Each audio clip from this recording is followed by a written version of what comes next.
नमस्कार मित्रांनो, आचार्य 90 FM मध्ये मी तेजस्विनी आपल्या सगळ्यांचं मनपूर्वक स्वागत करते. मित्रांनो, आचार्य 90 FM तर्फे आपण नेहमीच चांगल्या कार्यक्रमांना उपक्रमांना नेहमीच मीडिया प्रायोजकत्व देत असतो आणि असंच नेहमीप्रमाणे आपल्याकडे ब्राह्मण महासंघ डोंबिवलीचे शंतनू पुराणिक सर आलेले आहेत. सर, तुमचं मनपूर्वक स्वागत. नमस्कार. आणि तसंच ज्यांनी या वेळेसचा जो आपला कार्यक्रम होता त्याचं मार्गदर्शन केलं ते गुरुजी श्रीयुत प्रदीप जोशी गुरुजी आपल्यासोबत आहेत. प्रदीप जोशी गुरुजी, तुमचंही मनपूर्वक स्वागत. खरं तर हा कार्यक्रम 3 तारखेला पार पडला ज्ञानेश्वर मंगल कार्यालय डोंबिवली इथे आणि यावेळी त्यांचा विषय होता व्रतवैकल्य आणि धार्मिक शंका समाधान.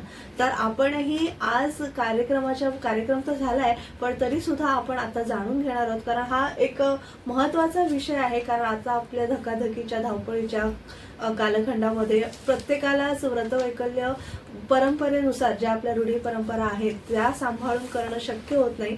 तर ह्या सगळ्या आपल्या घड्यावर चालणाऱ्या आयुष्यामध्ये आपण नेमकं कशा प्रकारे वेळात वेळ काढून आणि कमी वेळात जास्तीत जास्त चांगल्या पद्धतीने व्रतवैकल्य कशी पाळू शकतो, कुलाचार कसे पाळू शकतो याविषयी जाणून घेणार आहोत प्रदीप गुरुजींकडनं. तर आधी सुरुवातीला अर्थातच ब्राह्मण महासंघ डोंबिवली यांचं कार्य आपण जाणून घेऊया आणि या कार्यक्रम करण्यामागे दर महिन्याला ते कार्यक्रम घेऊन सगळ्या लोकांसाठी येत असतात. तर त्यांच्याकडनं या कार्यक्रमाचा उद्देश देखील जाणून घेऊया. तर मी सुरुवातीला विनंती करते शंतनू सरांना की तुम्ही थोडं ब्राह्मण महासंघ डोंबिवली विषयी थोडंसं या संस्थेविषयी सांगावं अध्यक्ष या नात्याने, आणि दर महिन्याला हा कार्यक्रमाचं आयोजन जे तुम्ही करता त्यामागे तुमचा जो काही उद्देश आहे त्याविषयी थोडीशी काही माहिती सांगावी. नमस्कार, मी शंतनू पुराणिक डोंबिवलीच्या ब्राह्मण महासंघ डोंबिवली या संस्थेचं मी प्रतिनिधित्व करतो. ब्राह्मण महासंघ डोंबिवली ही संस्था एक डोंबिवलीतल्या 7 ब्राह्मण ज्ञाती ज्या आहेत त्या मिळून तयार केलेली एक संस्था आहे. त्यात ब्राह्मण सभा डोंबिवली, चित्तपावन ब्राह्मण संघ, कराडे ब्राह्मण संघ, देशस्थ ऋग्वेदी ब्राह्मण संघ, शुक्ल यजुर्वेदीय मध्यन्य ब्राह्मण सभा, शुक्ल यजुर्वेदीय मध्यन्य ब्राह्मण सभा, देवरुखे ब्राह्मण संघ आणि काणव परिषद एवढ्या 7 वेगवेगळ्या संस्था मिळून, ब्राह्मणच आहे ते सगळे, परंतु या सगळ्यांची एक संस्था मिळून सर्वांनी मिळून एक काहीतरी ब्राह्मण समाजासाठी कार्य केलं पाहिजे या उद्देशाने आपली ही संस्था स्थापन झालेली आहे. साधारण 92-93 मध्ये ही संस्था स्थापन झाली. तेव्हापासून आजतागायत या संयुक्त संस्थेने अनेक डोंबिवलीत उपक्रम सादर केलेले आहेत, राबवलेले आहेत. समाज प्रबोधनाचे कार्यक्रम केलेले आहेत किंवा मेळावे पण घेतले आहेत ब्राह्मणांचे. आत्ताची जी आमची सध्या समिती आहे ब्राह्मण महासंघाची, या समितीवर प्रत्येक संलग्न संस्थेचे 3 सभासद असतात आणि त्या असे मिळून 21 सभासदांची ही ब्राह्मण महासंघाची समिती आहे. त्याच्यात अध्यक्ष उपाध्यक्ष आहेत. आता सध्या आमचे अध्यक्ष आहेत, ब्राह्मण महासंघाचे अध्यक्ष आहेत श्री मानस पिंगळे. त्यांच्या नेतृत्वाखाली आम्ही सगळे काम करतो आहोत. ब्राह्मण महासंघ या समाजासाठी जे कामं करतात, आता आजचा जो विषय आहे तो व्रतवैकल्य वगैरे, म्हणजे हा एक समाज प्रबोधनेचा हा 4था पुष्प होता आमचं. पण याबरोबरच आम्ही समाजाला उपयोगी असे सहकारी संस्थांचे जे आता पुनर्विकासाचा ज्वलंत प्रश्न आहे त्याविषयी आम्ही लेक्चर केले आणि आता परतही एक प्रबोधनाचा कार्यक्रम म्हणा किंवा प्रश्नोत्तरांचा कार्यक्रम आम्ही अरेंज करतोय. बहुतेक तो कार्यक्रमही पुढच्या महिन्यात होईल. महिलांसाठी महिला सक्षमीकरणाचे जे कार्यक्रम असतात ते, त्याच्यानंतर भोंडला, संक्रांत, महिला दिन आत्ता परवा साजरा झाला 10 तारखेला मोठ्या प्रमाणात. त्यावेळेला बऱ्याच महिलांनी उत्तम प्रकारे सहभाग घेतला आणि त्यावेळेला डोंबिवलीतल्या 6 महिलांनाही आम्ही विशेष कर्तृत्व म्हणून सत्कार केला त्यांचा. काय त्याच्यातही डोंबिवलीतल्या विविध समाजांच्या बायका होत्या, स्त्रिया होत्या, त्यांना आम्ही गौरवित केलं. महिलांचं सक्षमीकरण व्हावं म्हणून महिला बचत गटांकडून किंवा अन्य ज्या डोंबिवलीत एकट्या महिला कामं म्हणजे बिझनेस करतात हा हा किंवा हँडीक्राफ्ट म्हणा किंवा त्यांनी स्वतः तयार केलेल्या वस्तू त्यांना कुठेतरी एक प्लॅटफॉर्म व्यासपीठ मिळावून हा. ग्राहक पेठ सुद्धा आपण वर्षातून साधारण 2 वेळा घेतो अच्छा हा हा आणि ते अल्पदरात असते. ब्राह्मण सभेच्या हॉलमध्ये ते होते ब्राह्मण, त्यालाही आम्हाला चांगला रिस्पॉन्स यावेळेला 3 म्हणजे त्यांचे जे काय पैसे खर्च झाले त्यांनी आम्हाला आनंदाने व्यक्त केला की हा. आम्हाला काहीतरी एक व्यासपीठ इथे मिळालं आहे की आमच्या वस्तूंना इथे कुठेतरी कोणीतरी खरेदी केलेलं आहे. आणि नुसत्या याच्यामध्ये ते एक टेम्पररी दुकान असतं, परंतु हा. त्यानंतरही लोक जर ती वस्तू चांगली असेल तर त्यांच्याकडून घेतात त्या वस्तू. बरोबर हो. तेही एक प्रभात झालेला आहे. त्यानंतर एक धार्मिक याच्यामध्ये सुद्धा एक श्रावणीचा एक कार्यक्रम आपण श्रावणात घेतलेला आहे. त्यामध्ये सुद्धा सर्व ज्ञातीचे मिळून जवळजवळ 200-250 लोकांनी त्या श्रावणीमध्ये भाग घेतला. जवळजवळ तो हॉल पूर्ण भरलेला होता. हो. सर्व ज्ञातीच्या आणि सर्व ज्ञातीच्या त्यांच्या त्या प्रकाराच्या श्रावणी केलेल्या आहेत आपण. त्यांना असं नको वाटायला की आपल्या पद्धतीची झाली नाही म्हणून हा. प्रत्येक शाखेनुसार ती श्रावणी घेतली आपण. हा. त्याच्यामुळे आणि ती त्याला पण उत्तम प्रतिसादही मिळाला होता. त्याच्यानंतर आता आणखीन एक नवीन योजना महासंघाने सुरू केली आहे, दत्तक योजना. म्हणजे याच्यामध्ये एखादी निराधार व्यक्ती आहे म्हणा किंवा अगदी अपंग आहे म्हणा हा. किंवा ज्या व्यक्तीला कोणीच आता हे नाही आहे आणि वृद्ध आहे, हा. एकटी आहे, त्याला काही उत्पन्नाचं काही साधन नाही, म्हणून ब्राह्मण महासंघ त्यांचा काहीतरी समजा महिन्याचा किराणा हा. किंवा खूप आजारी असेल तर त्याचा महिनाभराचा औषधाचा खर्च अच्छा. असा 12 महिन्यांचा खर्च उचलणार आहे. हा, हा. आणि असे आम्ही आता 3 व्यक्तींना डोंबिवलीतल्या अशा पद्धतीने मदत जाहीर केलेली आहे. वा. ही मदत साधारण 4 ते 5 हजार रुपये महिना अशी आहे. हा, हा. अच्छा. आणि ही मदत सुद्धा आम्ही डोंबिवलीतल्या दानशूरांकडून फंडिंग घेऊन प्रायोजकत्व म्हणा किंवा फंडिंग घेऊन आम्ही हे केलेलं आहे. आणि आता ही तर फार काळाची गरज आहे. कारण ज्येष्ठ नागरिक आहेत आणि ज्येष्ठ नागरिक आहेत असे डोंबिवलीत किंवा समाजात अनेक लोक आहेत की जे निराधार आहेत, त्यांना काही म्हणजे काही पोट भरण्याचंही साधन नाही आहे किंवा आजारपणाला औषधांना खर्चाला पैसे नाही, असे लोक सुद्धा आहेत. आणि ज्या प्रमाणात आपण वृद्धाश्रमांची हल्ली संख्या वाढलेली पाहतो त्या प्रमाणात असं तुम्ही हा जो उपक्रम राबवत आहात तो अत्यंत उल्लेखनीय असाच आहे. आणि मध्यंतरी एक विवाह संस्कार आपला इंटरव्ह्यू झाला होता, मुलाखत झाली होती. विवाह संस्कार हा सुद्धा म्हणजे खऱ्या नक्की विवाहाचा हा संस्कार आहे आणि विवाह अशा पद्धतीनेच व्हायला करणं गरजेचं आहे. हे तुम्ही गुरुजींनी पण खूप छान त्याची माहिती सांगितली होती. आणि आता जे आपले 4 हे आता हे 4थं पुष्प झालं प्रदीप जोशी गुरुजींचं. आणि या समाज प्रबोधनाच्या याच्यात नित्यनैमित्तिक धार्मिक कर्म झाले, त्यानंतर विवाह संस्कार झाले, गर्भाधान ते उपनयन संस्कार झाले आणि आता हा 4था व्रतवैकल्याच्या बाबतीत आमच्या सामान्य ज्या महिला आहेत त्यांना अनेक प्रश्न असतात. त्या महिलांचा आता उकल सर्वसाधारण प्रदीप जोशी गुरुजींनी केलेली आहे त्यांच्या प्रबोधनात्मक व्याख्यानात. आता मी त्यांच्याकडे सूत्र देतो. हो नक्कीच गुरुजी, फार मलाही उत्सुकता आहे. कारण जसं मी म्हटलं, जसं प्रत्येक जण आता स्त्री फक्त गृह स्वामिनी न राहता आता सगळे कॉर्पोरेटमध्ये किंवा वेगवेगळ्या क्षेत्रामध्ये कार्यरत आहे. त्यांच्याकडे वेळ महिलांकडे सध्या कमी आहे. तर थोडीशी तुम्ही माहिती द्या, आता या सगळ्या धावपळीच्या युगामध्ये व्रतवैकल्य आपण कशा पद्धतीने आणि कुठली नेमकी केली पाहिजे? व्रतवैकल्य जर आता संख्या जर बघितली, त्या दिवशी मी सगळ्यांना ते पुस्तकच दाखवलं की हे 365च्या पुढची व्रतवैकल्य आहेत. रोजच्यासाठी व्रतवैकल्य एवढं आताच म्हणण्यापेक्षा पूर्वीचा सुद्धा ते करण्यामध्ये इतका आपल्याला वेळ कोणालाच नव्हता. 365 दिवस व्रतवैकल्य केलं तर बाकीचं काय करणार. म्हणून त्या सगळ्यांना एक कालावधी प्रत्येक व्रतांच्या करता नेमला गेला किंवा ह्या साधारणपणे कालावधीमध्ये व्रतवैकल्य करावं. म्हणून आपल्याकडे जास्तीत जास्त व्रतवैकल्यांचा काळ येतो हा चातुर्मास्याचा वार येतो. 2 कारणं आहेत त्याला. व्रतवैकल्य करण्याला 2 कारणं अशी आहेत की एक म्हणजे तो संबंध काल हा विष्णूच्या शयन कालामध्ये सांगितलेला आहे. आणि एक आपलं असं आहे की विष्णूचा शयन काल जो आहे अर्थातच त्यावेळेला जर देव आपल्याकडे लक्ष देत नाही असा एक आपण विषय केला, म्हणजे सर्वसामान्यांचं देवाचं कायम लक्ष असतं, परंतु एक आपण म्हटलं की देव झोपलेत, मग आता आपण काय करणार, अशा वेळेला त्या आराधना जी केली जाते ती जास्त फलदायी होते. म्हणून त्या काळामध्ये व्रतांची संख्या ही जास्त आहे.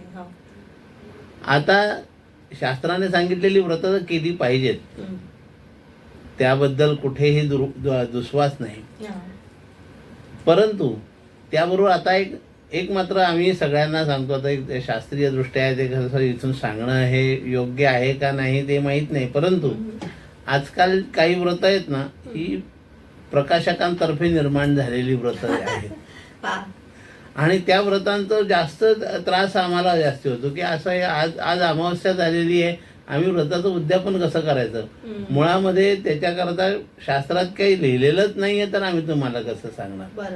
बाकीच्या व्रतांच्या करता काहीतरी एक चौकट दिलेली आहे शास्त्राने की हे असं करा तसं करा, आणि हे वारांची व्रत असतात आणि वारांच्या व्रतांना कुठल्याही प्रकारचं तिथीचं बंधन नाहीये. ज्याप्रमाणे आपल्याकडे एक व्रत आहे नित्याचं, म्हणजे सगळ्यांच्याकडे चातुर्मास्यामध्येच येणारं मंगळागौरीचं व्रत. मंगळागौरीचं व्रत हे वाराचं व्रत आहे, धर्मशास्त्राने सांगितलेलं आहे, त्यामुळे तो एक सगळ्यात मोठं ते मंगळवारीच केलं पाहिजे. मग त्या दिवशी अमावस्या आली, तर काही जणांचे उद्यापन असतात किंवा पाचवा जो मंगळवार येतो कधी कधी की तो अमावस्येला येतो, मग अनेक जणांचा त्याच्याकडे त्या अमावस्येचा मंगळवार आहे त्याच्याकडे दुर्लक्ष करण्याचा किंवा तो न करण्याचा एक सल्ला दिला जातो, परंतु ते योग्य नाही. त्या दिवशी जरी अमावस्या आली तरी तो वाराचं व्रत असल्या कारणाने, तो अमावस्या ती श्रावणातलीच असल्या कारणाने त्या दिवशी मंगळवारचं हे व्रत केलंच पाहिजे. अशा पद्धतीने व्रतांचे सगळे जे नियम घालून दिलेले आहेत त्याप्रमाणे जास्तीत जास्त व्रत. आता हल्ली लोक तसा मधला प्रश्नातला एक गर्भितार्थ प्रश्न असा आहे की आत्ताच्या काळात काय करायचं, नेमकं आत्ताच्या काळात काय करायचं. तर मी ह्याच प्रश्नाकडे येतो, मंगळागौरीच्याच प्रश्नाकडे येतो की आत्ता सगळ्या ज्या मुली असतात यांना सगळे जास्तीत जास्त सगळ्या नोकरी करणारे आहेत, 99%, सगळ्यात नाही येत असं नाही, पण 99% नोकरी व्यवसाय काही असू दे त्याच्याकरता त्यांना वेळ द्यायचाच असतो किंवा तो देणं भाग आहे. तर त्यामध्ये मात्र मंगळागौरीचं व्रत काय कसं करायचं, करणार कसं. तर आपल्याकडे जो एक थोडासा काय म्हणतात त्याला इव्हेंट शब्द ज्याला योग्य जास्त होईल, इव्हेंट करण्याचा जो भाग आहे ना, तर तो जर टाळला म्हणजे तो प्रत्येक मंगळवारी केलाच पाहिजे असं नाहीये, किंवा दुसरीकडे जाऊन त्या इव्हेंटमध्येच भाग घेतल्याशिवाय तुमचा मंगळवार पूर्ण होतो असंही नाहीये. किंवा आता माझे ह्या मंगळवारी मला कुठेच निमंत्रण नाही तर मी काय करणार, या मंगळागौरीची पूजाच होणार नाही असं नाही. आपल्या घरी मुळामध्ये जसं पूर्वीच्या काळी पहिला मंगळवार कारण त्या मुलीचा पहिला असल्या कारणाने तिला त्याचं एक सुख द्यावं, तिला माहेरपणाचं सुख द्यावं, या सगळ्या गोष्टीतनं तो पहिला मंगळवार हा त्या मुलीचा पहिला असो दुसरा असो एक साजरा करण्याची पद्धत निर्माण झाली, त्यामुळे त्याच्या बरोबरीच्या सगळ्या मुली त्याच्यामध्ये भाग घेऊ लागल्या. परंतु आत्ताचा काळ हा सगळ्यांना आपण 5 जरी बोलवल्या मुली तरी त्या 5पैकी एखाद दुसरी ऐन वेळेला गळते. हा अनुभव आहे आमचा सुद्धा. किंवा लेट होतो किंवा हिला कामाला जायचंय म्हणून लवकर करा, ह्या सगळ्या दोन्ही गोष्टी आहेत आणि ते करायला काहीच हरकत नाही. पण जो आपल्याला जमत नाहीये, आपण दुसरीकडे जाऊ शकत नाहीये आणि आपल्याला ऑफिसला जायचंय, हे महत्वाचं आहे. किंवा आपल्याला 7-7:30 ऑफिसला जायचं आहे, मग त्याच्या आधी काय करू शकतो, त्याच्या आधी घरातली जी आपली मंगळागौरीची जी मूर्ती आपण नेहमी घेतो त्या मूर्तीचीच पूजा घरामध्ये आपल्या मनोभावे पूर्ण करतो. जशी आपण शंकराची सोमवारी पूजा करतो तशीच त्या गौरीची पूजा मनोभावे करून सगळ्या म्हणजे पूजेमध्ये जे जे आपण वापरत पत्री वगैरे आहे ती नाही जरी झाली तरी आपण हळद कुंकू फुलं पंचामृत पूजा हे करून मनोभावे तिला नैवेद्य अर्पण करून आपण कामावर गेलो आणि संध्याकाळी आल्यानंतर पुन्हा आरती जेवढं जमेल तशी पूजा आरती केली तरी मंगळागौरीचं व्रताचं फल तिला मिळणार आहे. ते मात्र केलं पाहिजे. आता टाळण्याचा उद्देश मात्र करू नये एवढं आमच्याकडून नाही. सगळ्यांना विनंती की जेणेकरून कारण काय की त्याचं फल नाही मिळत. फल मिळण्याकरता आपल्याला काहीतरी तपश्चर्या केलीच पाहिजे. नक्कीच. आणखीन अशा व्रत वैकल्यांविषयी जाणून घेऊया प्रदीप जोशी गुरुजींकडनं. एक छोटीशी विश्रांती घेऊया आणि आपली ही चर्चा अशी सुरू ठेवूया. तोवर तुम्ही ऐकत राहा आचार्य 90 FM युअर ओन रेडिओ.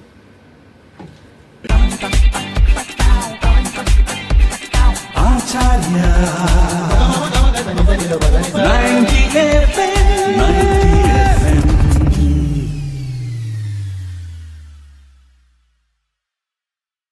विश्रांतीनंतर आपल्या सगळ्यांचं पुन्हा एकदा स्वागत. तुम्ही ऐकत आहात आचार्य 90 FM युअर ओन रेडिओ आणि आज आपण प्रदीप जोशी गुरुजींकडनं मार्गदर्शन करून घेतोय व्रतवैकल्य आणि धार्मिक शंका समाधान याविषयी. आता आपण गुरुजी मंगळागौरीचं सांगितलं. यानंतर श्रावण झाल्यानंतर भाद्रपद येतो, मग त्याच्यामध्ये कुठली व्रत आहेत त्याविषयी थोडंसं सांगा. श्रावणानंतर भाद्रपदामध्ये आपला मुख्य म्हणजे गणपती आहे. गणेशोत्सव हा एक मोठं व्रत आहे. व्रत आहे, उत्सव आहे. खरं मुळात ते व्रतच आहे. व्रतापासून तो आपल्या एक उत्सव निर्माण झाला आणि तो आता अगदी मोठ्या प्रमाणामध्ये आणि आता इव्हेंट उत्सवाचं रूप प्राप्त झालं. उत्सवाचे पुढे चालला गेला. बाहेर जो आहे उत्सव आपल्या घरगुती आहे तो उत्सव आहे, बाहेर त्याचा इव्हेंट आहे. त्याच्याबद्दल काही म्हणणं नाही. आता काय तो आपण त्याला काळाच्या गतीला थांबवू नाही शकत. तर त्याचबरोबर गौरी दोन त्याच्या बरोबरीला लागणारा व्रत म्हणजे गौरींचं. गौरींच्या व्रतामध्ये आणि गणपतीच्या व्रतामध्ये गणपती हे व्रत आता जर सर्वसाधारणपणे सगळ्यांचा विचार केला की माझ्याकडे एक प्रश्न पण आला त्याच्यामध्ये गणपतीच्या निमित्ताने किंवा आता मोठी समस्या जी निर्माण झालेली आहे ही समस्या आज नाही तर जवळजवळ आता हे मी 92-93 साली ज्या वेळेला मी एका समितीवरती होतो पुण्याला धर्मकृत्य निर्णय समिती म्हणून होती त्या विषयावरती मी तिथे सदस्य म्हणून होतो. तर त्यावेळेपासून एक प्रश्न त्यावेळी झाला की आता विसर्जनाची समस्या जशी निर्माण होते आहे त्यामध्ये काय करायचं म्हणजे तो सगळ्यात मोठा भाग नाही. गणपती बसवता येतो, गणपती बसवण्याकरता काही प्रश्न आहेत ते पण तो विसर्जनाचा प्रश्न निर्माण आणि मग त्यावेळेला काय करावं हा मोठा पर्याय निर्माण किंवा आता गणपती बसवायचा कसा. मग ती मूर्ती परत आणि त्या काळामध्ये जरा शाडूच्या मूर्त्या जरा कमी होत्या आणि प्लॅस्टर ऑफ पॅरिसच्या जास्त होत्या, त्या मूर्ती विरघळत नाही आणि मूर्ती मोठ्या मोठ्या आणतात. तर मग त्यावेळेला काय करायचा हा प्रश्न आलेला होता आणि आताही तोच प्रश्न आहे की तो प्रश्न काही पुढे गेलेला नाहीये त्याच्यातून. त्यावेळेला सांगितलं होतं की छोट्या म्हणजे मोठी मूर्ती नेहमी प्रमाणे स्थापन करावी आणि छोटी मूर्ती आता मूळ मूर्ती सांगितलेली आहे अंगुष्ठाप्रमाणे म्हणजे अंगठ्या एवढी मूर्ती सांगितली परंतु अंगठ्या एवढी मूर्ती आता शक्य नाही म्हणून मूर्ती जशी जमेल 1 फूट, अर्धा फूट, 6 इंच, 9 इंच जशी आणते तशी छोटी मूर्ती आणावी. आता त्याच्यातूनही पुढे आत्ता काही दिवसामध्ये त्याच्याबद्दल विषय निर्माण झाला की आता चांदीची मूर्ती आणावी, धातूची मूर्ती आणावी, पितळीची मूर्ती आणावी आणि मग ती ठेवावी आणि परंतु ती ठेवल्यानंतर तिला पार्थिव नाही म्हणतायत. ती पार्थिव नाहीये आणि भाद्रपदातलं जे व्रत आहे ते पार्थिव सिद्धिविनायक आहे आणि माघामध्ये जो केला जातो आता त्याला निर्माण झालेला दुसरा इव्हेंट येतो गणेशोत्सवाचा, मागी गणेशोत्सव म्हणून. परंतु त्यावेळेला मात्र पार्थिवाची पूजा नाहीये पण हल्ली पार्थिवाची पूजा होते तर ते चुकीच आहे. हे मुळामध्ये पार्थिव आहे. तर मग आता इथे जर का समजा तुम्हाला धातूची मूर्ती किंवा एक चांगली मार्बलची मूर्ती किंवा एखादी काही प्लॅस्टर ऑफ पॅरिसची कायमसाठी मूर्ती अशी आणून ठेवली तरी हरकत नाही. पूजा करण्याच्या वेळेला म्हणजे ज्या वेळेला 10 दिवसाची पूजा येते, प्रतिष्ठापनेची पूजा येते, त्यावेळेला जमली तर लहान मूर्तीचा विषय मी आधीच बोललो तेही नाही जमलं परंतु जेवढी सुपारी असते आपली कमीत कमी हा. ही सुपारी एवढी माती तर आपल्याला कुठेही मिळू मिळते, शकते. हा. अगदीच नाही तर त्यावेळेला मी सांगितलेलं आहे की तुळशीमधून सुपारीची एवढी माती घ्यावी, हा. त्याची गोल सुपारी सारखाच आकार आकार द्यावा. द्यावा. आकार देता आला तर उत्तम, एखादा गणपती सारखा. हा. नाही जमला, हा. आकार नाही जमला तरी ते जशी आपण सुपारीच्या गणपतीची पूजा करतोच हो. त्याचप्रमाणे ह्या मातीच्या गणपतीला हा. शेंदूर लावावा आणि त्याची प्राणप्रतिष्ठा करावी. आणि तो कुठेही आपल्याला घरामध्ये किंवा तुळशीमध्ये पाण्यामध्ये टाकल्यानंतर पाण्यामध्ये ती माती विरघळून जाणार, तुळशीमध्ये ती विसर्जन होईल. हो. अशी सोपी समस्या यामधून आपण करू शकतो. ती मात्र अगदी निशंक मनाने मात्र केलं पाहिजे आणि ते करायला काही हरकत नाही. हा त्यातला भाग. तसाच पुढचा गौरीचा भाग येतो. गौरीचं व्रत येतो. गौरीचं व्रत 2 प्रकाराने आपल्याकडे साजरं होतं. एक म्हणजे कोकणामध्ये त्याला गौरी म्हणतात. हो. तो भाग आहे ती पार्वती म्हणून माता, पार्वती माता गणपतीची आई म्हणून घेतला जातो. हा.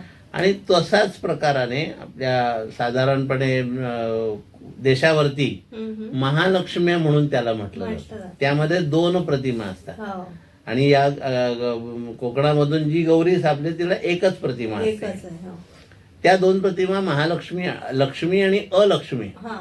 या दोघं बहिणींची ती पूजा पूजा मांडली जाते आणि पूजा केली जाते. त्याच्यामधलाही नैवेद्य हा एक साधारणपणे पुन्हा दोन्हीकडचा जो भाग आहे, इकडे कोकणामध्ये त्याच्यामध्ये समिष नैवेद्य आहे हा. आणि देशावरती सगळा पूर्णावरणाचा स्वयंपाक आहे. आता त्याला त्या परंपरा आहेत. हा. त्या परंपरांना आता कारण काय, शास्त्रात रूढी भली अशी त्यांच्या परंपरा ज्या निर्माण झालेल्या आहेत हा. त्या परंपरा आहेत तशाच ठेवून त्यांना जास्तीत जास्त सुधारणा करता आली तर ती त्यांनी करावी. इकडे देशावरती सुद्धा एक काही भाग निर्माण असा होतोय ज्या वेळेला महालक्ष्म्यांचा विषय आमच्या समोर येतो, हा. गुरुजींच्या समोर, म्हणजे त्यावेळेला इकडच्या गुरुजींना सांगता येत नाही त्याच्यामध्ये काय आहे ते. हो, हो, हो. कारण देशावरच्या रूढी वेगळ्या आहेत वेगळ्या आहेत. आणि कोकणातल्या रूढी वेगळ्या आहेत. तर त्यावेळेला त्याच्यामध्ये असं निर्माण होतो की त्याच्यामध्ये भाज्यांचे प्रकार खूप सांगितलेले आहेत. जवळजवळ कोणाच्याकडे 14 भाज्या आहेत त्याच्यामध्ये. जशा ज्याप्रमाणे दुसऱ्या अनंत चतुर्दशीला जशा भाज्या सांगितलेल्या आहेत, ऋषी पंचमीला त्याच्या भाज्या वेगळ्या आहेत. तर याच्यामध्ये जास्तीत जास्त जेवढ्या घेता येतील, आता मिळतील त्याच भाज्या घ्याव्या, त्याचा अट्टास करू नये हे आम्ही सांगतो, कारण त्याला पर्याय नसतो. आणि त्यामुळे सगळ्यात मोठा किंवा आमच्याकडून असं झालंय आणि मग आता आमचं काय होणार, हा एवढा एकच गैरसमज सगळ्यांनी दूर करावा. देवाच्या बाबतीमध्ये देव कधीच असं म्हणत नाही की वा अमुक, पण तू प्रत्येक गोष्ट करताना श्रद्धेने करावी. हा सगळ्या व्रतांचा मुख्य भाग आहे. हा भाग सांभाळून जर केलं तर व्रतांचं फल हे सगळ्यांना नक्की मिळणार. आणि देवींमध्ये सुद्धा आपल्याकडे खड्याच्या असतात आणि यांच्याकडे मुखवटे असतात. तो एक आणखीन फरक राहायला सांगायचा. बरोबर आहे. खड्यांच्या गौरींचा एक भाग आहे, त्यामध्ये सुद्धा एक गौर ती श्रावणात येते, नंतर त्या बाकीच्या येतात, एक आधी जाते एक नंतर जाते. ह्या सगळ्या गोष्टी आहेत. पण तो जो देशाचार आहे आणि तो कुलाचार आहे, ह्यालाच कुलाचार म्हणजे काय, म्हणजे आता या विषयातला पुढचा भाग तसाच आहे की कुलधर्म कुलाचार. आता हा कुलधर्म कुलाचार हा त्याच विषयाला अनुसरून पुढे आहे. म्हणजे व्रतवैकल्य, कुलधर्म कुलाचार. आता कुलधर्म कुलाचारामध्ये हाच भाग येतो की आता इकडे खड्याच्या गौरी आहेत, इकडे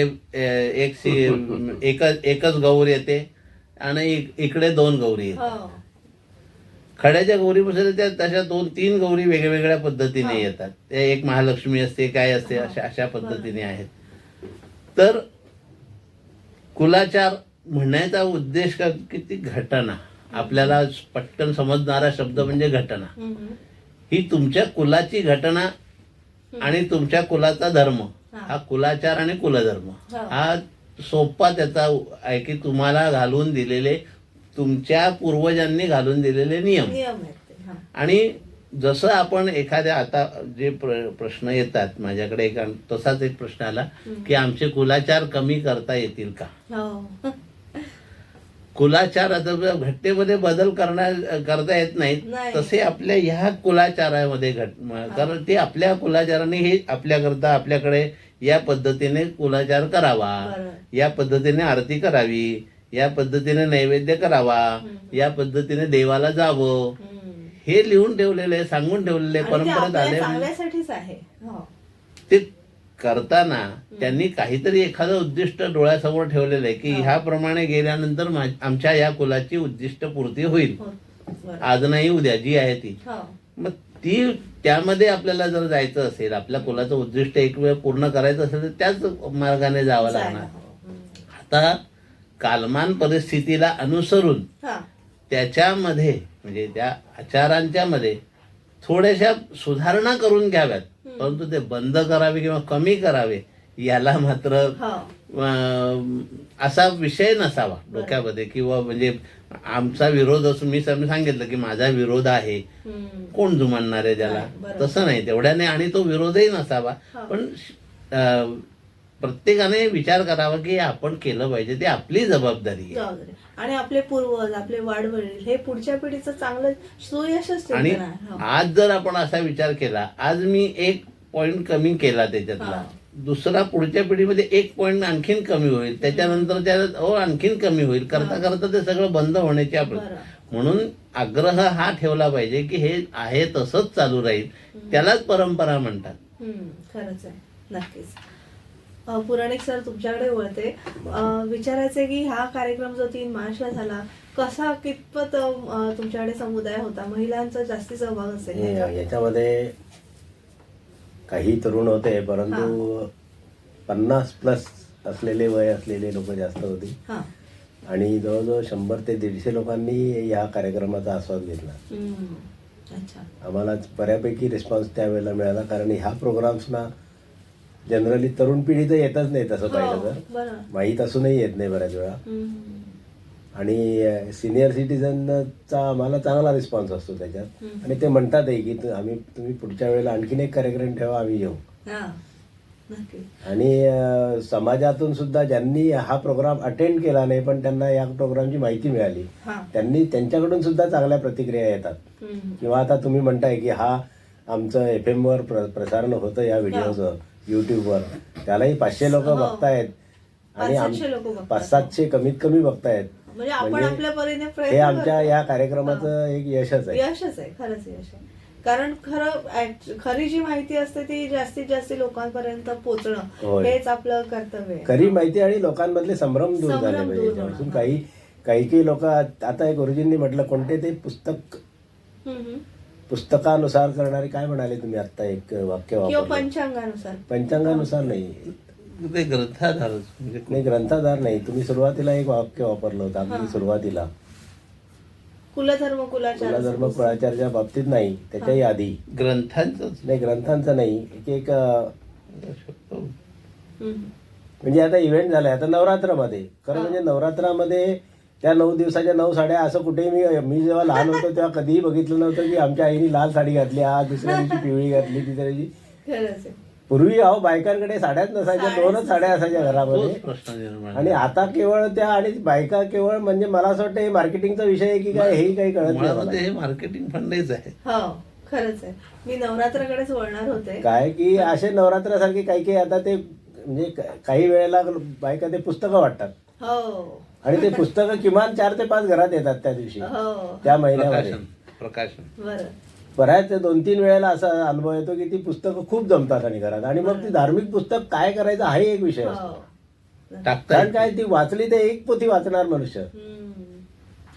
बरं. या विषयावर सुद्धा ते वाण कुठेतरी स्वरूपात दिलं जातं. वाण स्वरूपात दिलं. म्हणजे हे असे जे प्रकार आहेत काही आता वाण स्वरूपामध्ये ग्रंथ देणं हा कुठेही लिहिलेला प्रकार लिहिलेलंच नाहीये. नाहीये. तेच. हो. हा प्रकाशकांनी आपल्या आपला धंदा चालावा. व्यवसायाचा भाग म्हणून पुढे केलेला भाग आहे. हाही जसा या साडीच्या मुखवटे दुकानदार सुद्धा तर गल्लोगल्ली रस्त्यावर, मी तर दादरला राहते तर ते फुल मार्केट पासूनची गर्दी असते, चालायला मुंगी एवढी जागा नाही.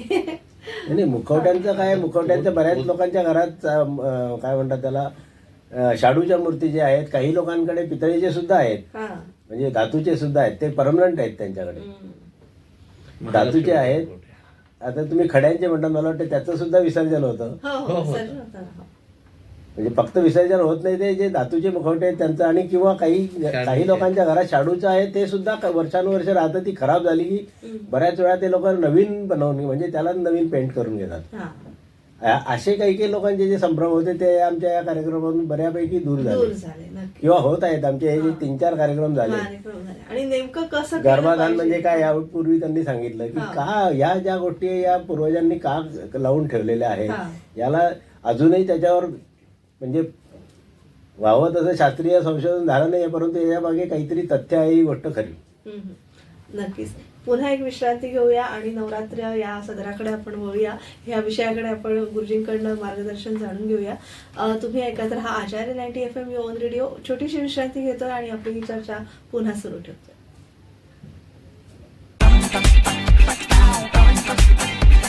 Acharya 90 FM 90 FM.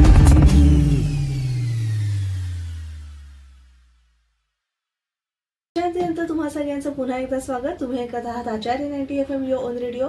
आणि विश्रांतीपूर्वी आपण जसं नवरात्राविषयी जाणून घ्यायचं म्हटलं तर त्यासाठी आपल्याला आज मार्गदर्शन करण्यासाठी प्रदीप जोशी गुरुजी आलेले आहेत, आणि त्याबरोबरच ब्राह्मण महासंघ डोंबिवलीचे अध्यक्ष शंतनू पुराणिक सर आलेले आहेत.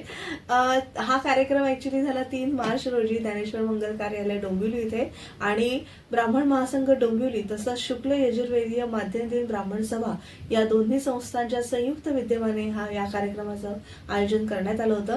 गुरुजी, अर्थातच नवरात्राकडे मी वळेन, तर नवरात्रात नेमकं कुठली व्रतं आपण केली पाहिजेत, आणि सप्तशतीचा पाठ हे फार हल्ली बऱ्याचदा किती केला पाहिजे, कसा केला पाहिजे, याविषयी थोडंसं तुम्ही सांगा. नवरात्रामध्ये त्याचे प्रकार वेगवेगळे आहेत. वेगवेगळे प्रकार म्हणजे मूळ स्वरूप हे देवीची स्थापना हा मुख्य भाग आहे. त्यानंतर जे घटस्थापना त्याचा एक भाग या नवरात्राचा भाग आहे की तो एक नवसृजनाची संकल्पना घेऊन पूर्वासुरींनी आपल्या पुढे ठेवलेला आहे.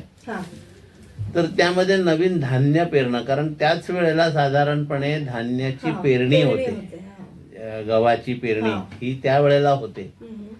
आणि तो नवसृजनाचा कलश घेऊन आपल्याला त्या नवरात्रीचं नवरात्राचं स्वागत करायचं असतं, देवीची स्थापना आणि देवीचं उपचार.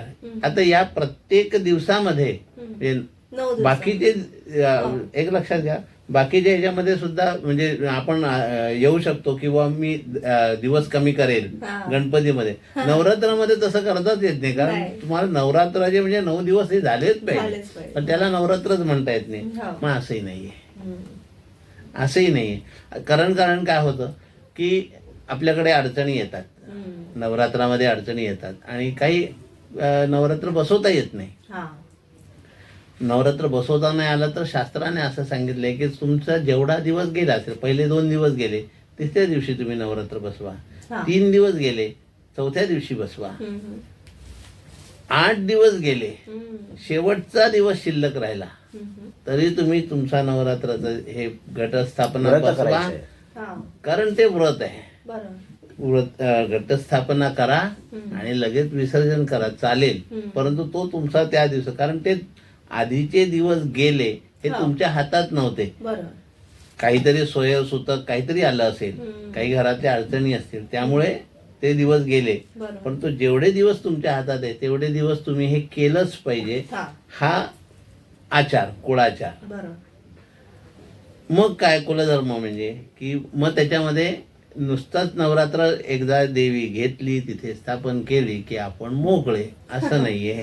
तर त्या देवीची नित्य षोडशोपचार, पंचोपचार, ज्या पूजा तुमच्या पद्धतीने सांगितलेल्या आहेत त्या केल्या पाहिजेत. त्यानंतर नवरात्रामध्ये कुंकुमार्चन हो. हे सगळ्यात मोठं आहे. कारण ललिता पंचमी हा एक पर्वणी त्याच्यामधली आहे. म्हणजे पर्वकाल म्हणू असा पर्वकाल त्या ललिता पंचमीच्या दिवशी आहे. आणि त्या दिवशी देवीला कुंकुमार्चन करणं हा खूप भाग्याचा भाग आहे. भाग्याचा भाग आहे. कारण ललिता तो एक ते एक व्रत आहे. आता मग ते प्रत्येकाने केलंच पाहिजे का? आता केलंच पाहिजे हा मुख्य उद्देश आहे. पण नाही झालं तर मग तुम्ही लगेच काही त्याच्यातनं नाराज होण्याची काही गरज नाही. कारण पण देवीला हळदी कुंकू वाहणे एवढं तरी करू शकता. संपूर्ण कुंकुमार्चन ते सहस्रनाम ललिता सहस्रनाम घेऊन त्याच्यामध्ये जे ललिता व्रत आहे ते सुद्धा त्या दिवशी येतं. ते नाही झालं तरी सुद्धा तेवढं हळदी कुंकू वाहणं ओटी भरणं हा एवढा जरी भाग आहे. त्यानंतर मग पुढे याचाच पुढचा भाग आता इकडे कोकणात तो भाग नाही पण देशावरती भाग आहे की देवीच्या डोक्यावरती फुलोरा बांधतात. तो फुलोरा म्हणजे आपल्याकडे सांजोरी साटोरी तो एक भाग आहे.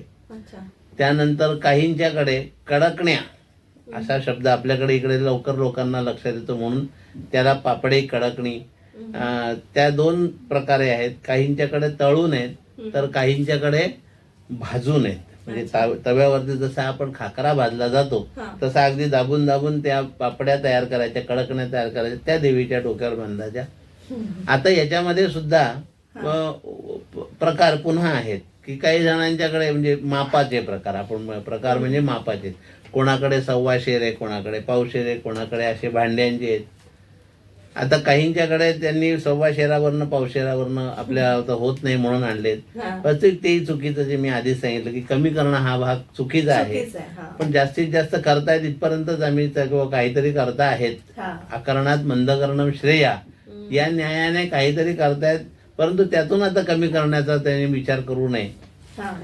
तर फुलोरा हा एक भाग आहे. तो साधारणपणे पंचमी किंवा सप्तमी या दिवशी केला जातो. त्यानंतर येते अष्टमी आणि अष्टमीला हवन करण्याचा भाग आहे. हा प्रत्येकाने केला पाहिजे तर केला पाहिजे परंतु प्रत्येकाने केलाच पाहिजे असं नाही. केला पाहिजे नाहीये कुठे लाभलेला. धर्मशास्त्र ज्या वेळेला तुम्हाला एखादी आज्ञा देतं ना त्यावेळेला लावून देतच नाही. काही काहींना मात्र लावलेला आहे धर्मशास्त्राने की हे तुम्ही केलंच पाहिजे. ती त्याला धर्माज्ञा असं आपल्याला म्हणता येईल की ही धर्माची आज्ञा आहे हे तुम्ही केलंच पाहिजे. नामस्मरण केलंच पाहिजे कारण त्याच्याशिवाय तुम्हाला हे नाही. नामस्मरण केलं नाही तर तुम्हाला काहीतरी पण नामस्मरण केल्याने फार पुण्य आहे का तर नाही ते तुमचं कर्तव्य आहे. म्हणजे ज्या ठिकाणी धर्मशास्त्राने सांगितलेलं आहे नित्यपूजा केलीच पाहिजे कारण ते तुमचं कर्तव्य आहे. कारण त्यामधून तुमचा धर्म वाढीत राहणार आहे. तुम्ही ज्याप्रमाणे एखाद्या झाडाला थोडं थोडं थोडं थोडं पाणी दिलं तर ते झाड जिवंत राहील त्याप्रमाणे आपण थोडासा धर्म केला तर आपल्या पुरता तो जिवंत राहणार. म्हणून तर दुसरा प्रश्न होता त्याच्यावर देवीचा पाठ सप्तशतीचा पाठ किती केला पाहिजे असं नाही. एक पाठ सुद्धा चालू शकतो.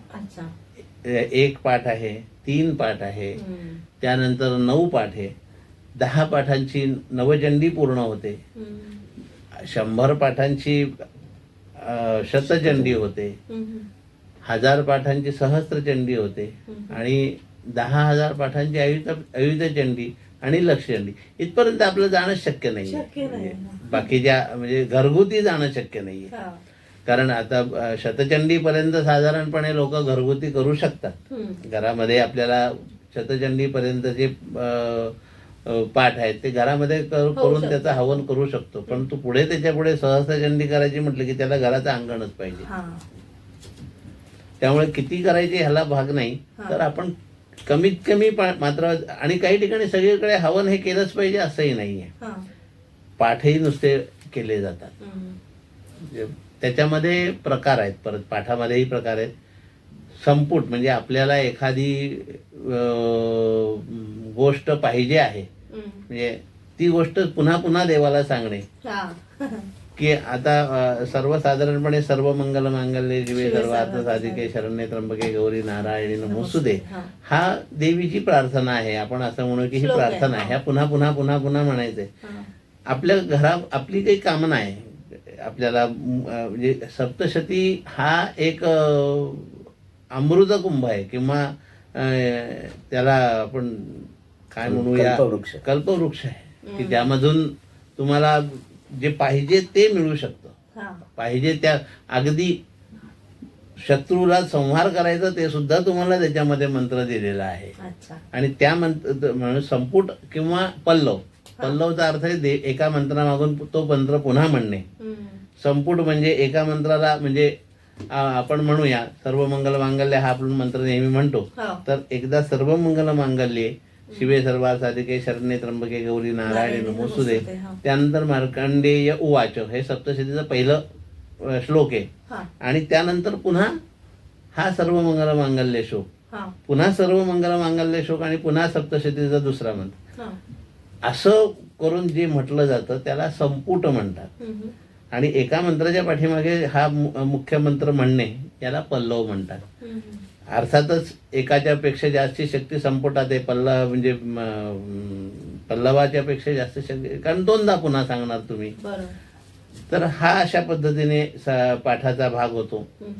आता पाठ जमेल सगळ्यांना असंही नाही, म्हणून त्यालाही देवाने म्हणजे धर्मशास्त्र लगेच तुम्हाला कमी सांगतं. नाही जमत एवढा मोठा पाठ करायला तुम्हाला, तर त्यातलं मध्यम चरित्र जेवढं आहे म्हणजे 2रा अध्याय 3रा अध्याय 4था अध्याय याचा तरी पाठ करा.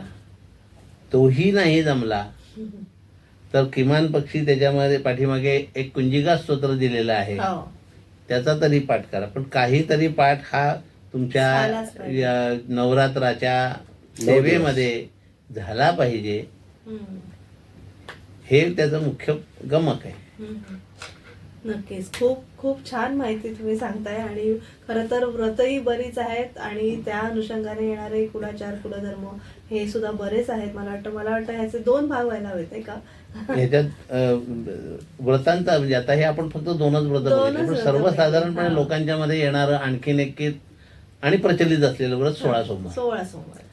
त्याची एक गोष्ट फक्त सांगतो की 16 सोमवारामध्ये ज्या काही रूढी विचित्र आलेल्या आहेत आत्ता.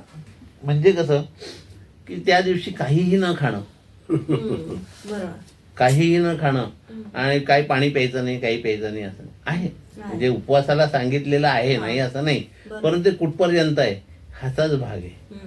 संध्याकाळी ज्या वेळेला पूजा करून उपवास सोडायचा सांगितलेला आहे त्या पद्धतीने आता कोणी जवळजवळ 99% लोक करत नाही. त्या दिवशी संध्याकाळी फक्त देवाला खडीसाखरेचा नैवेद्य दाखवतात आणि तेवढी खडीसाखर खातात. चुकीच आहे. ती कहाणी ज्या वेळेला तुम्ही वाचली जाते त्यावेळेला त्यांना अर्धा शेर कणिक घ्यायला सांगितली आहे, त्याचे 3 लाडू करायचे. ते लाडू देवाला आणि 1 लाडू म्हणजे तुम्हाला तुमच्या वाट्याला जो लाडू येणार आहे तो खायचा आहे. तुम्ही तो दुसऱ्या दिवशी प्रसाद नाही खायचा आहे, तो त्याच वेळेला उपवास सोडण्याकरता सांगितलेला आहे. 2 गोष्टी. शास्त्र जे आहे ते तुमचं शरीर सुद्धा सांभाळतं, कारण तुम्ही दिवसभर काहीही खाल्लेलं नाही, पाणी प्यायलेलं नाहीये, तुम्हाला आत्ता थोड्याशा अन्नाची गरज आहे. शास्त्राने तेवढा जो दिलेला आहे, घासभर अन्न खा आणि तुमचा उपवास पूर्ण पुढे. त्या पद्धतीने तो 16 सोमवार झाला पाहिजे. आणखीन एक पद्धत 16 सोमवाराची की 16 सोमवाराच्या उद्यापनाला 16 मेवणं झालीच पाहिजे असं नाहीये. त्यामध्ये तुम्ही ब्राह्मण सवाष्ण भोजन सांगितलेलं आहे, ते 16च झाली पाहिजे असं नाही. तुम्ही 1 सांगितलं तरी सुद्धा पुरेसं आहे. तसंच चतुर्थीला 21 मेवणं झाली पाहिजे, कुठेही संख्या आलेली नाहीये. किंवा जे उद्यापन व्रतोद्यापनाचे जे नियम सांगितलेले त्यामध्ये सुद्धा असं की 16 ब्राह्मणां भोजयेत असं काही दिलेलं नाहीये. परंतु ते आपण आपल्या मनाने काही कृती निर्माण करून पुढे आणि मग त्याची ह्याला आपण म्हणतो की कसा निर्माण झाला, तर हे कुठेतरी कोणीतरी निर्माण केलं आणि मग त्याची आज प्रथा आणि तीच पुढे रूढी परंपरा निर्माण होऊन गेली. नक्कीच. आज आपण खूप संक्षिप्त पद्धतीने जाणून घेतलं सगळ्या व्रतवैकल्य आणि धार्मिक शंका समाधानाविषयी. मला माहिती आहे प्रेक्षक हो, तुमच्या मनातही बरेच प्रश्न असतील, पण वेळेअभावी या मुलाखतीची आपण सांगता करतोय.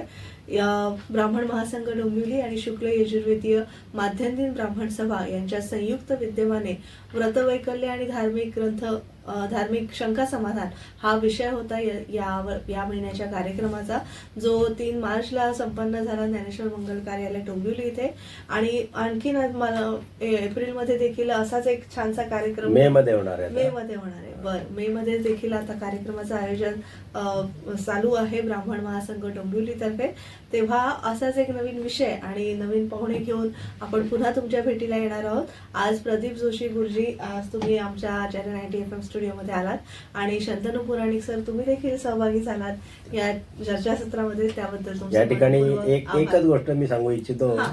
की प्रदीप जोशी गुरुजी हे जे आहेत हा.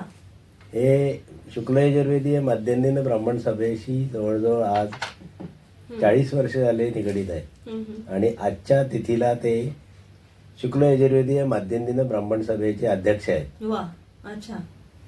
त्यांनी म्हणजे फार अगदी छोट्या कार्यकर्त्यापासून तर कार्यकारी मंडळातल्या छोट्या छोट्या पदांपासून आजपर्यंत आता ते अपेक्स पदाला पोचलेले आहेत अध्यक्ष म्हणून. ही एक त्यांची एक खासियत आहे. वा. आणि ते विविध काय म्हणतात आणि पौरोहित्य त्याला करण्याबरोबरच धर्मकृत्य समित्या ज्या आहेत हा. किंवा आमच्या शुक्ल यजुर्वेदीची मध्यवर्ती मंडळ आहे. हा. हा. काय शुक्ल यजुर्वेदी लोकांचं मध्यवर्ती मंडळ पुण्याला आहे. अच्छा. त्याचे सुद्धा ते सदस्य आहेत हा. कार्यकारिणीमध्ये. हा. तुमच्या काही पुस्तकाबद्दल सांगा. नाही, पुस्तक म्हणजे माझं स्वतःचं पुस्तक असं एक छोटस आहे, नाही असं नाही. हे वास्तुशांतीच्या संदर्भामध्ये वा. एक माझं पुस्तक आहे. हा. सगळ्यांना सांगायचं झालं तर का करावी वास्तुशांती, का करावी आणि बरोबर. म्हणजे त्याचे काय असतं, वास्तुशांती म्हणजे काय, हो. हे सगळं त्या पुस्तकामध्ये दिलेलं आहे. म्हणजे एक पुस्तक वाचल्यानंतर तुम्हाला वास्तुशांतीची संपूर्ण संकल्पना येईल. त्याचप्रमाणे हे एक पुस्तक काल सुसंगत आचार धर्म, हा. यामध्ये हे दाते पंचांगकर्ते जे आहेत हो. त्यांच्या मार्फत हे प्रकाशित झालेलं आहे. अच्छा. परंतु ह्या पुस्तकामध्ये एकंदर आम्ही 21 सदस्य, त्यामध्ये सगळ्यात मोठे मोठे विद्वान गुरुजी या ठिकाणी, म्हणजे ज्याच्यामध्ये याचे आमचे मुख्य जे होते आचार्य गोविंदगिरीजी, म्हणजे आता जे राम मंदिर याचे कोषाध्यक्ष होते ते आमचे प्रमुख आहेत.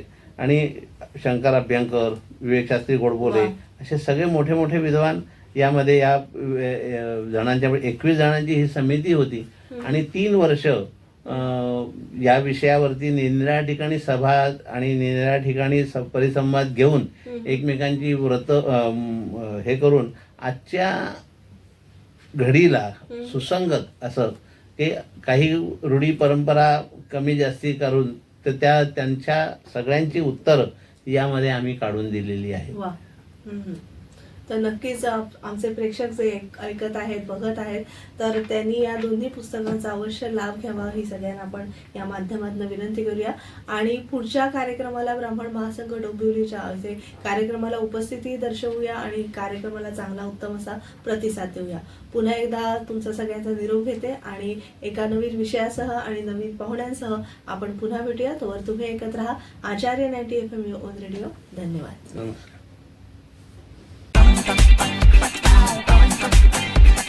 Acharya